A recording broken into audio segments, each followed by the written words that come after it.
So our next guy is Alvin Kamara. Um, a lot of us have been waiting for him to come back. I know I have.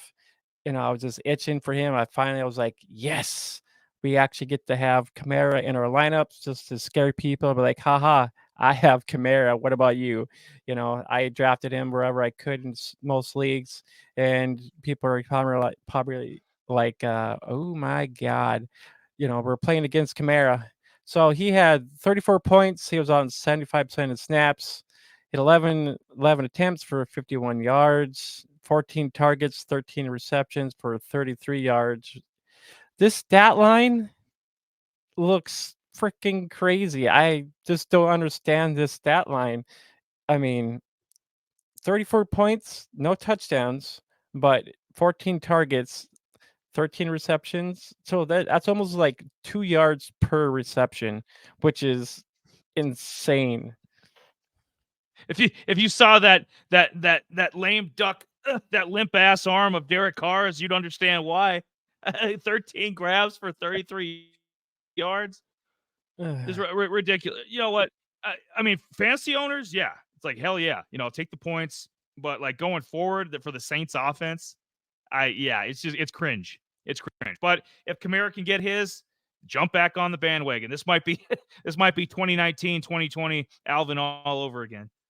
He might be the Yeah, only factor in their offense. Because if Chris Olave, if he's going to be shut out, and I thought he was their best offensive weapon coming into the season, like if he's going to be minimized because Derek Carr is hurt or sucks, and Jameis Winston's going to be in there, throwing picks, he's going to be throwing it to the DBs more than Olave or Michael Thomas. So yeah. If that's all Derek Carr can do is throw little 3-yard out routes to Alvin Kamara out of the backfield, yeah, let's roll with that. Take 34 points any day of the week. yeah, I will. If that really does come to be, and if, Michael Thomas is not getting it done or Lave, yeah, Alvin Kamara he's just as electric as these other 2 guys. I would think that, you know, they wouldn't have, played Carr. Maybe Winston would have been a better option for them to actually maybe possibly stay in this game. With his, especially with his shoulder and stuff like that, I would have been like, just play Winston, give Carr some rest, and maybe this would have been a different outcome game. Maybe it would have been a little bit closer of a game, and Alvin maybe could have gotten a touchdown in there, which would have made everybody freaking happy. If the game script would have been a lot way totally different. Maybe if maybe toss in a little Taysom Hill in there a little bit, just to just misdirect the defense a little bit. But they left Carr in there, and I think he only had 3.18 fantasy points. I said this about Burrow, and I'll say it about Derek Carr too. These teams are stubborn because they think, oh hey, we've got a decent defense, or we have a stacked roster, we got weapons up the ass. Like, shut your quarterback down. Derek Carr is doing nobody any good. Jameis Winston, I mean, I have my opinions of him, but I mean, the man can chuck the ball. I mean, he's capable of 300-yard passing games. He is. He's capable of 2-3 touchdowns. I mean, he'll throw a bunch of picks, but that doesn't matter if the receivers are eating and Kamara's eating, and the young rookie, trying to slips my mind, the running back, Oh, Ken, Kendra.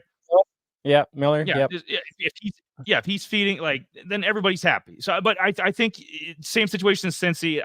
I know the Saints are 2-2, they're in it or whatever, but I think you shut Carr down, put him on the IR 4 weeks, put Winston in there, and I think definitely the value of these Saints offensive players would go up.